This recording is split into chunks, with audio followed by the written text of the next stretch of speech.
Paper, scissors.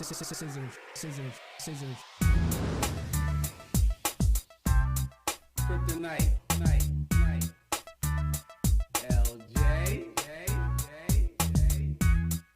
Kansas City red.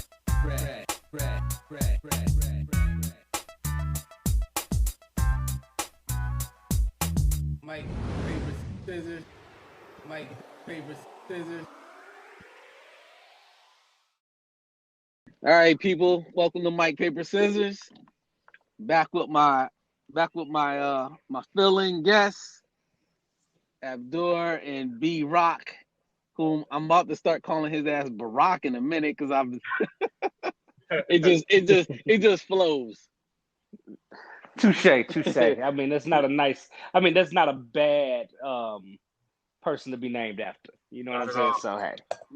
So all right, we gonna let loose on this one. You know, we got a couple topics to address. We got, obviously, we got the tensions with the George Floyd murder by the police, and then we got, the lame ass attempt from the NFL to, kind of join forces with the black community, which to me, that was some straight bullshit. I don't know what's y'all thoughts on it. Abby, I know you got some thoughts, so let me hear what you got first. On the NFL apology, disgusting. I mean, it was, for anybody that has any kind of sense, the apology is just, NFL owners saying we took a little bit of a hit before, but this time around, we're going to take a large hit. And it's almost Shakespearean in a way, and not to shed any kind of disrespect on the light of how, Brother Floyd passed away, but the knee to the neck and then what Cat was doing and then the outburst and all the rebellions going on everywhere. It's, they know they have to get ahead of it. So it's like, let's put this out now. Of course we love Black lives. Of course, if it wasn't for, Black people, there's no NFL. And now all of a sudden there's this outpouring of, please don't cancel us. Because that's really what those apologies are. Same with Drew Brees. It's just like coming out like, oh, I meant what I said, but just please don't cancel us. We want your money. And that's all it is, getting ahead of it. And then when he says, the whole NFL is black, well, that's the whole point why I couldn't understand why 100% of the black NFL players weren't kneeling in the first place. So it's a smack in our own face as well. It's a double smack. We smack ourselves and then they're smacking us, because we think that we didn't have any leverage in this situation before, and here he comes out after the fact telling us we actually had the leverage. We had all the leverage. Of course, and that's all I was screaming. And it was like, well, I would hear on one hand, well, no, they're losing merch money, they're losing ratings because white people aren't watching. So I'm saying, so on one hand, you think the 8 minutes of somebody kneeling and them covering the national anthem is going to cause all of these white people who really don't care to not watch the NFL versus black people who care that's not watching? That doesn't make much sense. You know what I mean? I get if they're not going to watch like the sports newscasting afterward, that's all they're focusing on, and like the talk shows, because that's all they were focusing on was the kneeling. But to not watch the game, that just didn't make much sense. So we were making a dent, but they were marketing as it was white people boycotting because of they saw a few black people, quote unquote, disrespecting the flag. That never made any much sense to me, and to me, it just gave black people an excuse not watch. And here you have him saying it now, and to me, it's just like, you almost deserve it. You almost, in a way, deserve what you get. And that's how I feel about it. And, we point the finger, but we forget those 3 fingers and 4 fingers sometimes point right back at us. And we won't look at us. And, again, 2 things could have came out of this, and I'll let you go ahead, Brock. I'm sorry. No, you good, bro. You have one hand where, so you go to the NFL and 100% of our black players kneel. So now they're in a position. All right, do we get rid of all of our starters for the most part? 90% of our starters and 85% of our second string? And do we let them walk and don't negotiate with them? And then it's like, okay, that could happen and those guys lose their jobs. And then guess what's on the other hand? Then we start our own. They're not going to be out of work for long. Of course, that's going to stir something up. And it shouldn't have took much for the black players to be like, yo, listen, if we all get on board and kneel, we won't lose nothing. We all know we have a lot to lose individually, but together they can't get rid of all of us. They're not going to single any one of us out, but they allowed them to do so. So it's almost like, it's just unbelievable that there's all of these smart, rich brothers in there, and I can't you couldn't get this out of him. So Rock, what you got? Be perfectly honest with you, I don't feel one way or another about it. And my reasoning is because I never viewed the NFL or the powers that be in the NFL as anything other than businessmen. And you know what they did? They made a business decision. Now, They I made a mean, business decision off the death of a black man. no. I think you reading it. I mean, if you want to get to the root of it, maybe.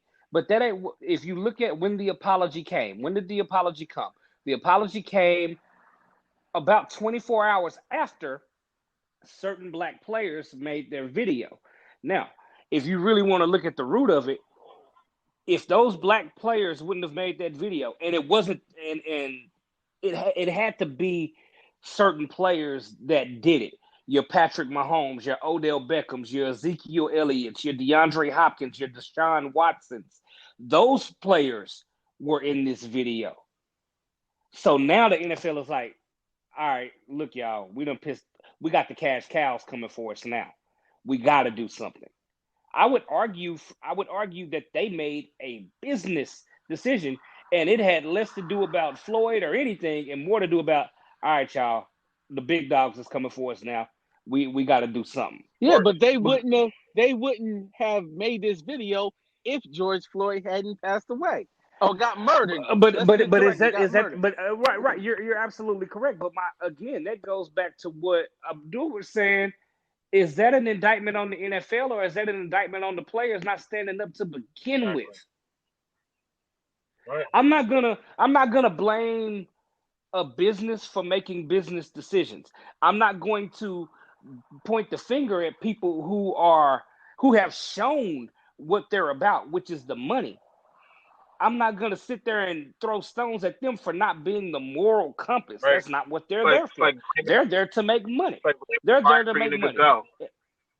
Right. Nah. They're there to make money. So fine. If that's what they're there for, I'm not surprised that's what they're there for. What they did was make a business decision. And that's why I really don't feel one way. I'm not saying I'm applauding it or approving it or anything. I'm saying, okay, they made a business decision. That's what they've always done. So I'm not surprised. Again, it's like the analogy that I always use. Why am I going to get mad at a snake for being a snake? I walked outside barefoot. The snake bit me. Am I going to get mad at the snake? No, I walked my ass outside barefoot and got bit. All right, answer this. Did Roger Goodell play himself? No, he made a business decision. How is he playing himself? He made a business decision. No, go. I hear you. I was just gonna say it feels like he played ourselves because we played ourselves. We played ourselves because that's why it feels that way. We could have made this. We could have done this and stood in solidarity a while ago. Right. But did Roger Goodell play himself? He said no. Roger Goodell got what he wanted on both ends. He kept his sponsors in the beginning of the protest because it wasn't a high enough profile player to stand behind Cap to make anybody shift one way or another. And so he kept his sponsorships and kept his white fan base happy. Right. And now that is so egregious now, and you got more white people on board, and your star players are like, hey, we ain't having this. Now he's catering to them. He showed, hey, you know what, y'all were right. We should have listened back then. If anything, from a business standpoint, Roger Goodell is straight. It's the players who played themselves because they could have did this shit 3 years ago. Yep. Exactly. Well, Ezekiel Elliott to me is a real sucker because he got the nerve to make this video when he could have said something last year or the year before. But what he said his ass back. Every player on there could have. Every player on there could have. I promise you, I'm not saying this. He got on the video. I promise you, I'm not saying this as a Cowboys homer. I'm just being real. Any of them players on that video could have said it. One, two. You're saying he's a sucker. I'm gonna ask you this because I do know we as a black collective, we are very, very unforgiving sometimes. Right. So my question for you is this: whether he looks like a sucker or he played himself or not, does it matter if he finally saw the light? Does it matter that he finally saw the light or that he didn't see the light when you felt like he should have? I mean, I'm glad he's seen the light. I just don't like I'm how. asking. I mean, like seriously, and not just you. I mean, just in general, because we're quick as black folks. We are quick to say, "Oh, nah, don't come around here now." Look, I mean, hey, everybody ain't gonna get it when you get it, but fine, cool, you got it. Now let's go. Right, right. Now let's go. It's the thing is, all right, now that you get it, what are you gonna do with it next? Okay, You Right. know? okay, And okay. then Hold and on, then hold on. go ahead. I got something for you, and this goes back to the last thing we talked about a couple weeks ago. So now they put their protests in place, and this goes along with the Black Lives Matter movement, along with the George Floyd murder. What is the next? What's the next move? You mean for the For the players, for the players, NFL, or for the black collective? Okay, let's start with the players, and then we'll jump onto the Black Lives Matter protest first. I mean, second. But let's go back to the players. Now, what's your next move? To me, it seems like the players have understood or finally understand that they do hold some form of leverage, and maybe they will start using their platforms more openly to bring awareness. So I'm hoping that we, get some more vocal leaders from our black players, just showing that, hey, we do have a voice, we do have a platform, we are more than just athletes, and we have something to say. So I'm hoping that happens. Is it something that we'll see a little bit of now? Sure. I don't think we'll see if it fully culminates until the season actually starts and what they do then. I think that'll really show what the next move is from the player standpoint. For the NFL, it looks like the NFL said what they're gonna do. We're gonna get behind the majority of our league, which is black players, and support them in their initiative to bring social awareness. Now, is the NFL going to hold true to that? Again, when the season starts and those marketing dollars start flying and those TV deals are going, then we're really going to see. But right now, the NFL seems to be standing on the platform that they support their black players. So what they gonna? They're gonna fling a couple dollars at a couple black organizations and be like, "Okay, we did our part. but Peace." see that's What the exactly? game, and there lies the game, and that's what I said to you before, Chris, about commercializing, the rebellion or the movement or whatever you want to call it, and profitizing off of it in a way where they tag it, make it a cute hashtag or a tagline, and we're all for you guys and back to business as usual. And I'm like, no, not back to business. I want a complete shakedown. Like bump that. Let's look at your books. What percentage of your vendors coming in and out of there are black vendors? What percentages of your, you know what I'm saying? Trainers are black and brown are black and brown people. What percent? I want a complete shakedown from the Your top of the coaches. business all the way down, because now this is a business move. It's all business. It's all numbers. It's all what's on paper. You don't get what you worth. You get what you negotiate. So now let's talk business. You guys think that we're worth that much? You really care about Black Lives? Well, it doesn't. But so, yeah, barely 1% of the percent kind of marketing money coming in there from black people. We don't have any black vendors coming in here. How many people do you get to sell to? How many people get to do X, Y, and Z shows? Or how much do we get to advertise to you guys? What are you guys really doing? So yeah, putting money through organizations, that's going to be a tax write-off. That's going to be a blip on the amount of money that these owners get. And let's be clear, anything. He represents the NFL owners. So all he's doing is his job as a representing the body of the NFL. So he really holds no power. He's just a spokesman. So what he says is just a representation of what all of these guys have felt. So if we're not going to get a piece of what all of these guys are sharing, if you're not going to bring us in that way, in every bit and every fold of the NFL, then no, we'll take our ball and we'll leave, literally. And that's just how I feel about it. If you're not going to, like I said, blood or money, if you're not going to break with that bread, that real bread, not that write-off money, but I want a piece of that profit. I want a piece of that organization because we make up that organization. Then I don't want any of it. And then we'll try to build our own. And good luck in 20 years. We'll see where we stand. And that's just how I feel. Okay. All right. So, okay. So now we jump on to, well, I got to address this first because this so we had the Drew Brees come up with his apology. And Abdul, like you said, he should have just doubled down and stuck to his guns. My issue with that apology, even the comment, he said his grandparents fought in wars. Like, yo, did you understand the War of 1812, the Civil War?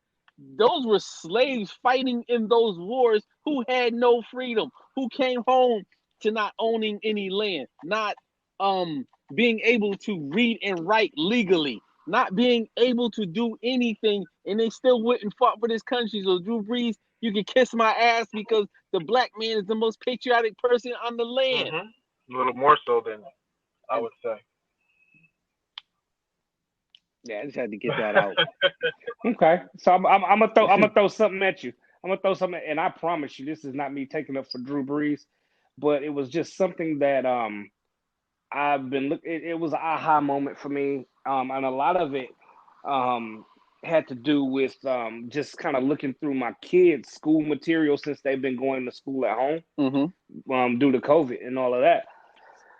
You said, did he not? The question that you asked is, did he not know that black people, fought in all of these wars all the way back to the Civil War and did not come home to the same pomp and circumstances a lot of white people. And you know what? Maybe he didn't know. And the reason I say that is this, and maybe you can speak to this, being familiar with the education system.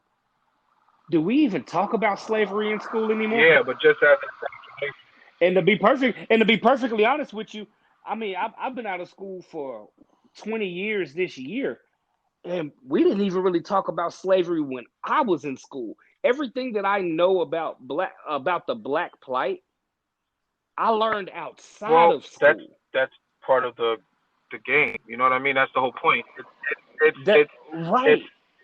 Listen, I have some other views on a whole lot of stuff that I'm gonna leave off this off of this podcast for the sake of staying on topic. But the whole history game, it's not for the sake of teaching history. It's the sake of keeping people indoctrinated into where they're at. To make them, it's a way they breathe life into getting the children to believe society is the way it is, because that's what it is. So it's like, all right, when you go into history books and it's like, okay, guess what? You black people have been slaves. You guys were slaves. That's your starting point. You're slaves. And guess what we did? We freed you guys. There was some bad white people that wanted to keep you, but you know what? The good white people wanted to free you, and we freed you. Lincoln's our hero. He's your hero. Guess what? MLK, boom, racism's over. That's history. That's your black history. And it's like, it's such a whitewashed version, and it's a brainwashing, but it's also white people's brainwashing too. They're brainwashed as well. So they're brainwashed in the superiority part, and we're brainwashed in, this always feels uncomfortable every time we talk about slavery. Why do I always feel like that when we come to these points? You never felt good when it was that time in history class to talk about slaves. It never made me feel good. It was always like, it made me angry. Like, we just move on from this? I get it. And I always felt like it was a waste of time. It wasn't no history to give us real insight of what's going on. It was just to pretty much say, hey, listen, black kids, you were slaves, good white people, bad white people, good white people saved you. Guess what? All the bad white people are gone now.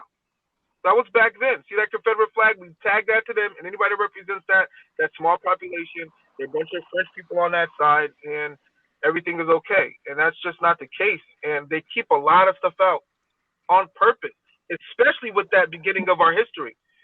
And that's where we go wrong. We don't want to start at the beginning of where this country's inception. And because of that, we're going to stay in this state of being treated the way we are. And I'll leave it at that. That's going to send us down a whole nother rabbit hole of nationality and everything else. So I'll digress. Absolutely. I feel you. But Brock, to go back to your question, that poses. I promise you, I'm not giving him a pass. No, I understand what you're saying. But that opens up another door. Like you said, he may not know. So should white folks?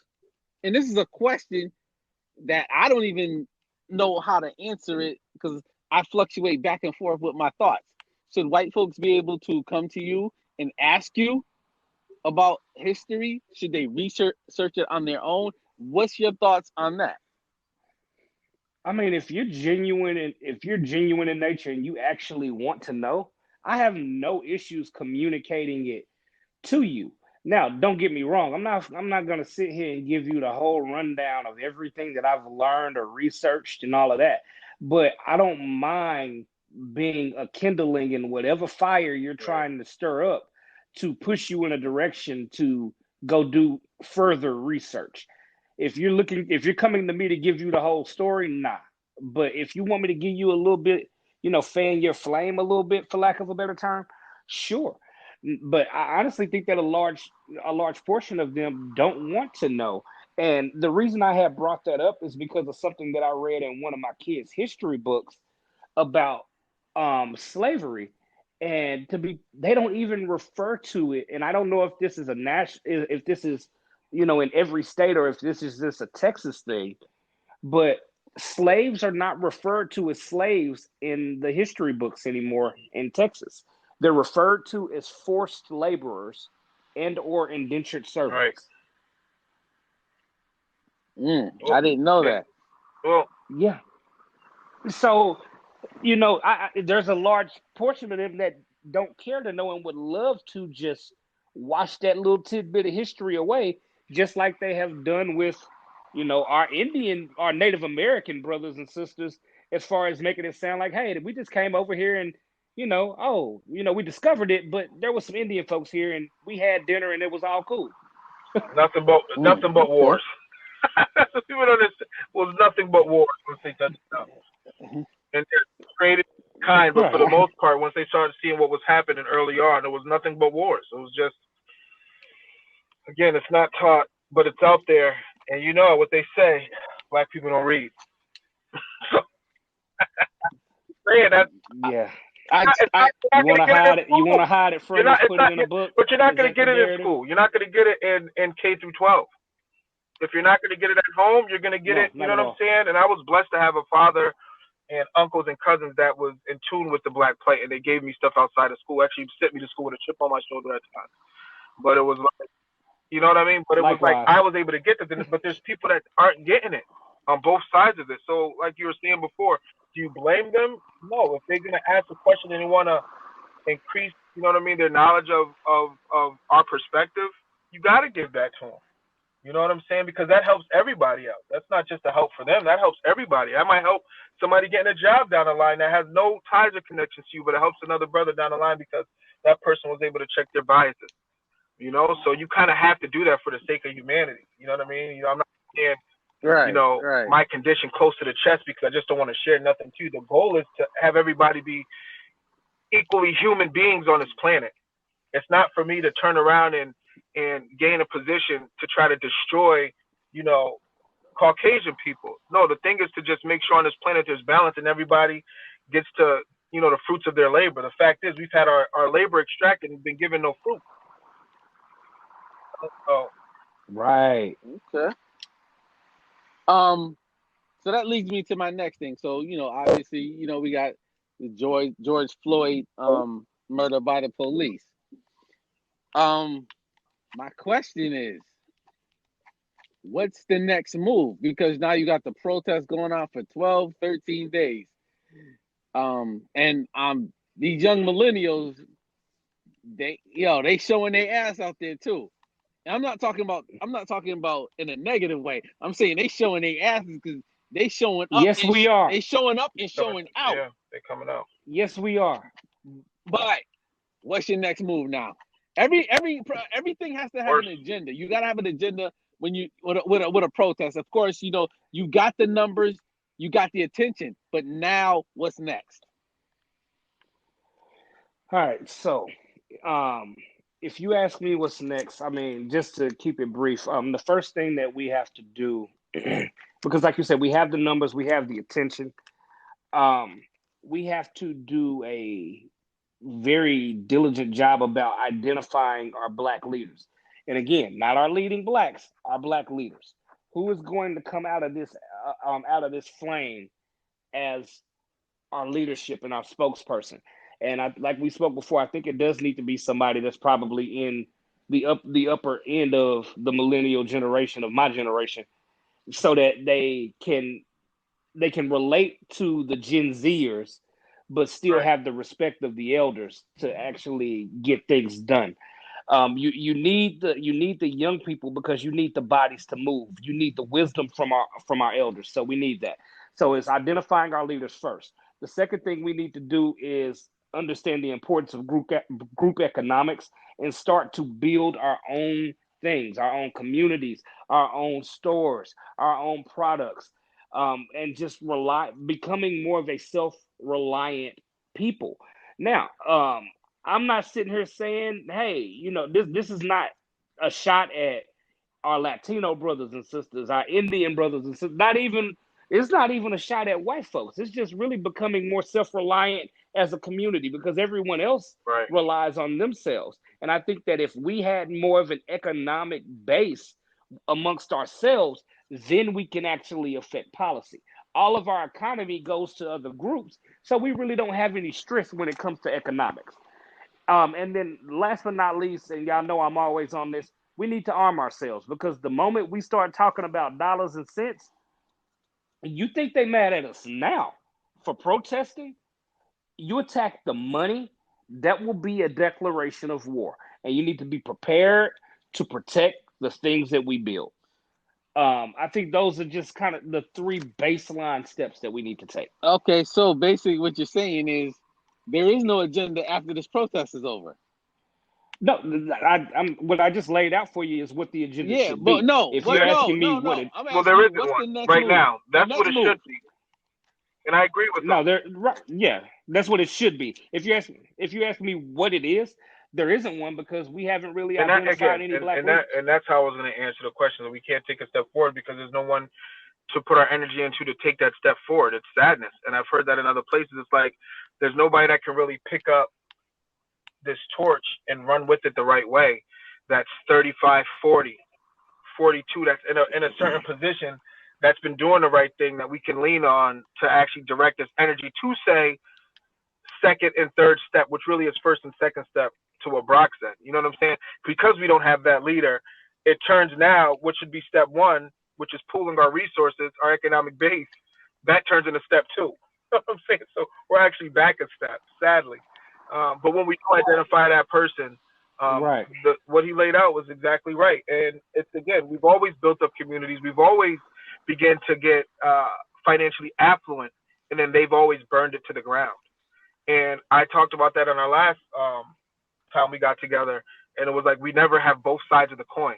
And that's what my brother's talking about now. We have to arm ourselves. We have to be out there like, yo, we will shoot you if you come near one of ours. Like, and then if so be it, we lose somebody because of that's what they did. At least we put the energy out there. And I told you, it's gonna take people being sacrificed. Like Floyd out there, it's gonna take somebody tackling those cops and risking their lives or being arrested for people to see like, yo, he actually risked his life, and them looking at, oh, they're willing to risk their lives. And we haven't displayed that yet. And until we're ready Right. to shed blood, we ready to understand that my life is his life as another black man out there, and his son's life is my son's life, and I have to protect all of it at all times. Our sisters, at any moment, we're not going to take anything, any disrespect on any level from anyone at any time. And until we start risking ourselves, not by holding up a cell phone, but putting our bodies on the line, so people are like, yo, we don't want that to catch on. You know what I'm saying? Because then you start to get a real Exactly. rebellion. Like, yeah, we're really going all in. We're pushing our chips into the center. We're pulling our money, and we're willing to put our lives on the line. And now that's a real move. That's a power move. And then you wait for them to make you. And that's when you have your leader to the political side of it. You know? So for all that to get done, we need a leader to step up and present this. And That's I what you're believe saying. they're working. Right. I believe somebody's working on it. I Absolutely. believe there's You good gotta people have working that. on it. I believe there's good minds working on it. Look, I'm a construction worker that loves information. I'm in no position to do anything but maybe gather my brothers here. But on a national or even statewide level, I'm hopeful that there's good brothers that are working behind the scenes that's going to put something forward, because it just can't be the few people that we associate with that understands these things. These things are now starting to be understood, and I'm hoping becoming mainstream so we can be moving a lot more forward. But I don't know who that person is right now. What I do hope is that again, when that whoever that person is, I hope that we actually select a leader and not somebody that we view as a leading black. And I think a lot of our leading blacks should be getting exposed at this point, because there are a lot of people who have, been in the forefront of black culture who are very quiet 90% right of them. now. And I'm talking about in all walks of life. I'm talking about in all walks of life, from politics to entertainment to athletics to and let's go ahead and call this one out too, because we always tiptoe around this one. Of course. Religion. Where are some of our Well, they religious can't leaders? say anything. Why not? Well, I know why not. But you know what? I'll do it. Where are the TD Jakes of the world? They Where got you at? I mean, people have been asking where's Farrakhan at. I've been asked that like at least 3 or 4 times. People ask, "Where's Farrakhan?" I'm like, yeah, I don't know. They're waiting for their orders. I'm sorry. I'm sorry. It's an organization. They need their money. You ruffle the wrong feathers on one side versus the other, the money stops. All of them.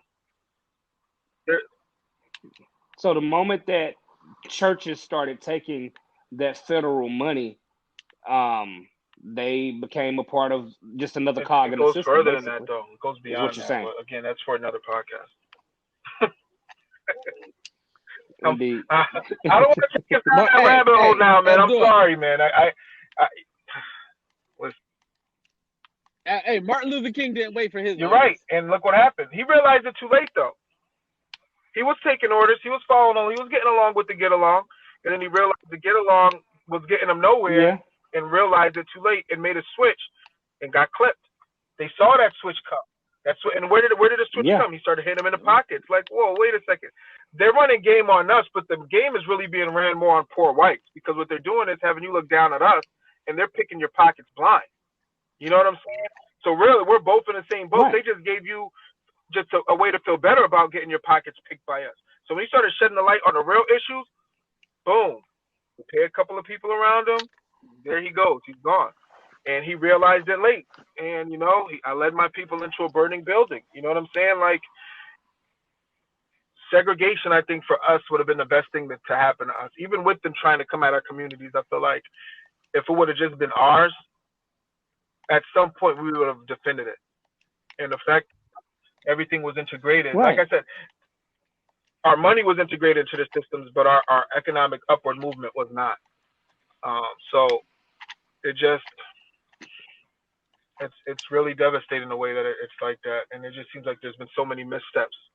And there's a lot of people that the only conclusion I can come to is these people have been paid to be quiet. There's a lot of political people that know stuff, that understand things. They're really, really smart. And they're so smart, they're choosing not to do anything. They're choosing to keep quiet. They're choosing to use only specific rhetoric, or they're not coming out at all, because they're waiting to see which way these political winds will move. And I keep telling people, it's going to take somebody that's not going to care what's popular to say. They're just going to say it and take the arrow. And maybe it's not a leader we need. Maybe it's 7 or 8 or 10 or 12 people that get together that are pretty smart and say, listen, we got this plan together. This is what we think. Maybe we'll put it out there. Let's tweak it. Hey, let's have Black America take a survey on it. Let's make it fun. What do you guys want to get behind? And then take that information, you know what I'm saying? Right. Pull it, take that information, and then put it to where great minds and say, listen, now we have a shield. This is our code. These are 3 things we're going to fight for, 5 things we're going to fight for, 5 things that we're always going to only demand. And if they don't meet us on these terms, then you don't get any of our resources. And then we'll cancel, blackout, whatever we got to do, but you're not getting any of it. And, 100% of us won't get along, but 60% is a large chunk of money that's not going to the system. Right. Like you said before, there are a certain key things that the white community, no matter what, they stand behind. They might not agree on everything else, but there are just certain things that, all right, we're going to be behind these bullet points, no matter what. And we don't have that. We don't have a code, and it's sad, but we just really don't. And I think at one point we had it and we lost it, and I don't know if we had it. I think we were getting there, and they got us before we finalized. Yeah, I think they opened the oven door before the cake roll. They said this dude Fred Hampton's what was scary about him? He was extremely young. What was he, like? 20, 20 when he started. 20, 21, 21, yeah, Like 20. 21, What made him 22, dangerous something wasn't like the that. fact that he was like this, like amazing kind of person.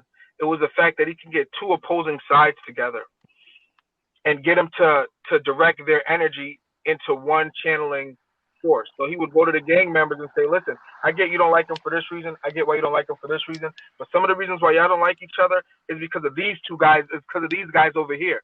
So let's direct our energy and get from these guys, and maybe we don't have to fight each other." You know what I'm saying? He was going around. He was doing that, Right. and they were seeing all of these organizations, these fractioned organizations, coming together and starting to coalesce. Like, yo, hold on, aren't those the Fifth Street so and so's with the X, Y, and Z's over there? Why are they all gathered up, all in black, rocking together? We have papers on these guys. They shouldn't be nowhere near each other. Yet we're seeing them all coalesce. There's something dangerous going on. And you, so Right. Yep, and that's what the fear of the Black Panther Party was. They were well yep, organized, yeah, and white America did not like that shit. yep. Well, Hey, I've said it before. I don't think, a lot of people say, "Oh man, we're treated the way we're treated because they're afraid of us." In all honesty, I don't think they are. I don't think they're afraid of us because we're not together. They may not value us, but not they're yet. not afraid Well, of us. it's Now, if you get not it's yet, not yet. They see us coming together, and that makes them afraid. But as long as we're fragmented, they're not afraid of us. They just don't I value us. let me push back on that a little because I see what you're saying, and I do agree. I feel like the people that are in power are afraid. I feel like they know what they know, and the reason why they react in the way they react is because the average white person is not afraid because they're living in their dream. You know what I'm saying? They're not for poor. I'm just saying this is their nation. Absolutely. It's designed for them. It's for them. They walk around. They wake up. They go to work. They don't really feel uncomfortable in their day-to-day spaces. They're not coming into black neighborhoods and feeling uncomfortable on a daily basis. But what I'm saying is they work so hard to keep us in the position we're in. They hold back from us so much is because they do know we do a lot with a little bit. So they have to cut us down very quickly. They've seen it. Like we've cut them down so many times and we've reduced them to so little, and we rise out of it with nothing. And we take pieces and we put it back Right. together. And they're like, yo, how many band-aids do these guys got? And at some point, we're gonna rip the band-aid off and be like, no, listen, we don't need your band-aid. We're sewing this wound up ourselves. Your band-aids, we're gonna sew this wound up. But they're Right. not gonna sew our wound up. They'll give us the band-aids, but we gotta sew our wounds up. You know? So that's what Very they're true. afraid of. They're afraid that we're gonna start putting ourselves back together, understanding who we are. You know what I'm saying? Understanding what we actually gave. Or they're afraid that we'll actually know Well, what we're listen, capable of. I think what people don't understand is I go back to the inception of the beginning of the nation, and it was a black nation. And I don't mean that as a disrespect to the Indians, but if you look at what the Constitution was based off of, it was based off of, you know, black Muslim law. That's what the Constitution's adopted off of, the black nation. We have actually rights and statehood in this nation that we won't claim because we don't read. So again, I don't want to go down this that part of it, but that's the fear. That's the underlying fear. They know once we get a hold of that piece of information, they can no longer stop us legally, globally, legally, and legally within their own rights because they're bound by it. You know what I'm saying? And it kind of goes back to why judges wear black robes. It's to represent the black skin of the people of the original land. It's the same reason why they have that. They represent that red flag with the green star. That was the first treaty. Was a Moroccan treaty, and that was a treaty for black people, and they just never adhered to it. They never adhered to it, and they kept us from that information and kept us ignorant on purpose. That's why we weren't allowed to have books. It wasn't because they didn't want us to read some fluffy stories about, some stupid rabbit bouncing around. It's because they didn't want us to understand law and understand what we really are, really Yep. what we're really owed. Hmm. Yep. And that's the part that we have to get. So nothing's going to change until we understand we master law. We master what governs this world. And I'm not talking just your rights based off of basic things. I'm talking about just the law up and down and how it affects you inside this country and outside this country and how you're looked at. And they don't have to fear us because we're not taking control of ourselves yet. And then once we get control of ourselves, then Right. you'll start to see bloodshed. And I'm sorry I have to say that, but that's when they'll start to really affect you. So right now this is nothing because we're still around without a head on our shoulders. Boom. And with that said, we're gonna hold that off until the next one where we can dig back into it some more. I want to thank y'all gentlemen for joining me. I appreciate y'all. Same, man. Thank you guys. Hey, This is fam, Terrence. it's a pleasure, Appreciate man. y'all. Have a good All one. right. Yeah.